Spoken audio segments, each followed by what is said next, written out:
Հունիսի 7-ին ի վերջո պետք է որոշենք, թե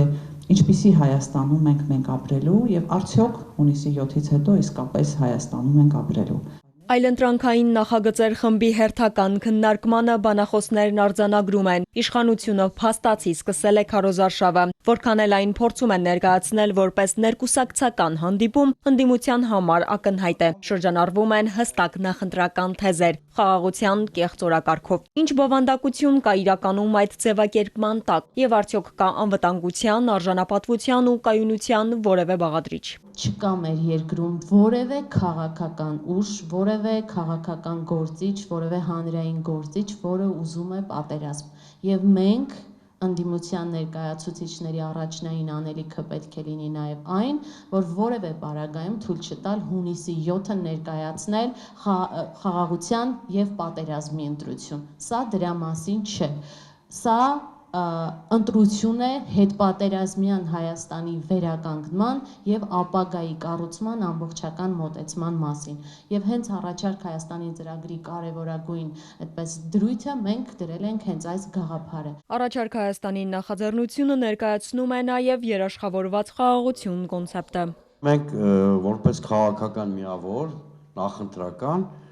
հավասարակշռության դոկտրինի վերականգնումը շատ կարևոր ենք համարում, առանց դրա էլ խաղաղությունը չենք կարող երաշխավորել, սա ինչ է ենթադրում։ Ենթադրում է բոլոր ազիմուտներում շատ ակտիվ եւ նպատակային արտաքին քաղաքականություն, բացառում է, որ Հայաստանը աշխարհաքաղաքական որևէ կենտրոնի ֆորպոստը պետք է լինի մյուսի դեմ, ճիշտ հակառակը մենք քաղաքականությունը պետք է կառուցենք տարբեր աշխարհաքաղաքական շահերի համադրություն ապահովելու ճանապարհով։ Առաջարկ Հայաստանին ծրագրի կողմից շրջանառված մի շարք դրույթներ այսօր այլ քաղաքական ուժերի կողմից եւս այդպես քննարկման առարկա են դարձել եւ իրենք եւս շրջանառում են։ Սա նշանակում է, որ այս մտքերը, ծրագրային դրույթները նեղ շրջանակից դուրս են եկել եւ հանրային ու քաղաքական մեծ օրակարգ են մտել, ինչը իհարկե մեզ կոնկրետ ուրախացնում է։ Մենք տեսանք, թե ինչպես մեկ գրիչով 10,000 դրամով ավելացվեց թոշակառուների թոշակը այն պարագայում, երբ ընդամենը 1 ամիս, 2 ամիս առաջ վարչապետը խոսում էր այն մասին, որ 10,000 դրամ թոշակառուները չգիտեն եւ որտեղ են ծախսելու։ Մենք տեսանք ապահովագրության համակարգի ներդրում, որը իսկապես անհրաժեշտ ուրեմն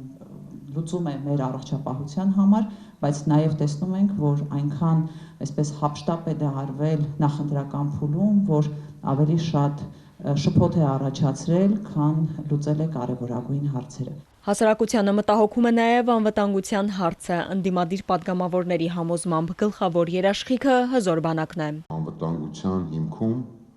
մենք ոչ թե դնում ենք վերացականությունը կամ թշնամի պետության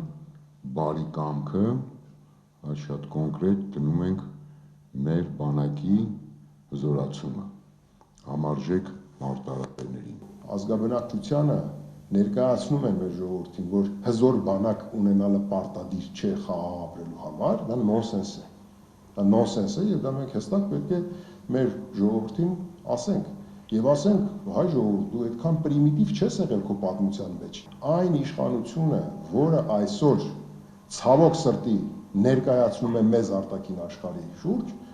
արտաքին աշխարհին նա սպասարկում է ոչ հայկական շահեր։ Ալիևը պատահական չի ասում, որ չկա այլևս միջազգային իրավունք։ Միջազգային իրավունքը չի աշխատում։ Եթե ասում է, որ միջազգային իրավունքը չի աշխատում, ապա այդ թղթերով ինչ են խապում, այդ, չգիտեմ, Վաշինգտոն, ինչ-որ անուններ են տալիս Եվրամիություն, Բրյուսել, ամերիկացիներ, եվրոպացիներ, ես շատ եմ այսպես բարձրացնում, որպեսզի բաց լինի հասարակությանը, էլի։ Այսինքն, եթե քո հիմնական այսպես խաղաղության պարտները, հա,